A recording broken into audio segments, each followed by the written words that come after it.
Temukosa mukwate eno wansi. Embeera eno yabadde ku sawuna esangibwa ku Buziga Country Resort era ng'esangibwa Upper Buziga mu Makindye Division wano mu Kampala.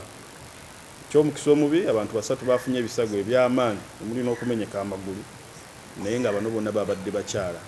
Njagala okwongeza okukkaatiriza tetunafuna muntu yenna afudde era ng'embeera y'abano abafunye ebisago nayo tukyayongera maaso n'okugirondola kuba abamu batwaliddwa mu malwaliro ag'enjawulo nga bali mu mbeera mbi.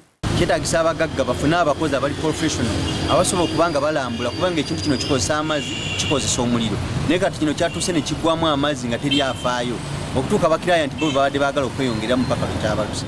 Download the app on App Store or Google Play Store now.